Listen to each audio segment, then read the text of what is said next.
ብልጽግና ፓርቲ ኢኮኖሚው ያደገ መሆኑን ይነግረናል። ኢኮኖሚው ለማን ያደገው የሚለውን ጥያቄ ሁላችንም መጠየቅ አለብን። ለባለስልጣናቱና ልጆቻቸው ወይስ እርስ ለተለት ለምንኖር ኢትዮጵያውያንና በልተን ማደር ላልቻለን ዜጎች? ስራ የማይፈጥር እድገት እውነተኛ እድገት ነው ብለን አናምንም። መደመር ብላችኋል። መደመር መጽሐፉን አንብበናል። መደመር ማለት ከምዕራፍ ወደ ምዕራፍ ሲሸጋገር የተጣራሱ ሀሳቦች የሚያቀርብ መጽሐፍ ነው። ሲጀመር የኢትዮጵያ ሕዝብ የላብራቶሪ አይጣችሁ ነው ወይ? ኢትዮጵያስ የእናንተ ቤተ ሙከራ ናት ወይ የሚለውን እንድትመልሱልን እንፈልጋለን። ሀገረ መንግስት ጋርም ሀገረ መንግስት ምን እንደሆነ የምታውቁ አይመስለንም፣ በተግባራችሁ ተደጋጋሚ ስላረጋገጫችሁት። ወጣትም ስለወጣት ትጠቅሳላችሁ። ለወጣቱ የስራ እድል የወጣት ሀገር አድርገናታል። ስለ የትኛው ወጣት ነው የምታወሩት?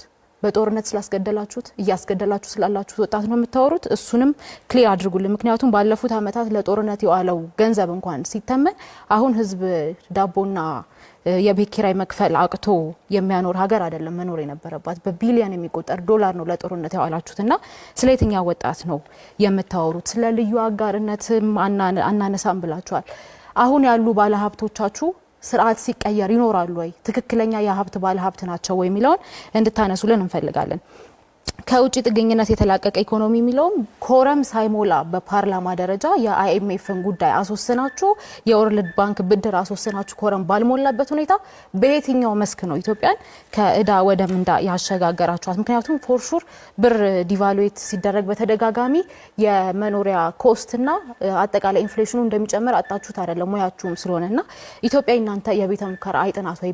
በምዕራፍ እንኳን ሲከፋፈል የተጣረሰ ሀሳብ የሚያቀርብ መጽሐፍ የጻፉ ፕሬዝዳንት ይዛችሁ ኢትዮጵያን መርተናታል የምትሉት በምን አይነት መስፈርት ነው የሚለው እንድትመልሱልን እንፈልጋለን።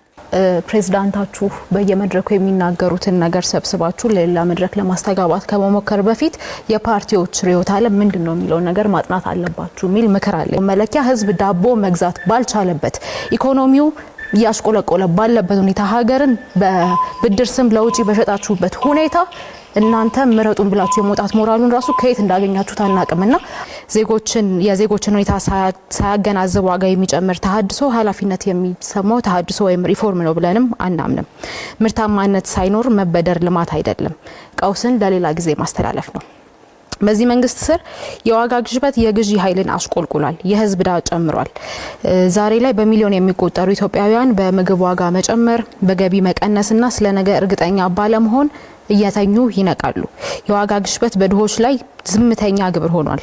ብር ማሽቆልቆሉን ቀጥሏል።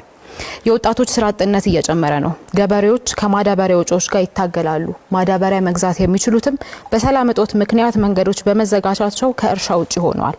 ትናንሽ ንግዶች የኮሪደር ልማት በሚል ኮስሜቲክ ፕሮጀክት እየታፈኑና እየፈረሱ ነው። ይሄ ብልጽግና ሊሆን አይችልም።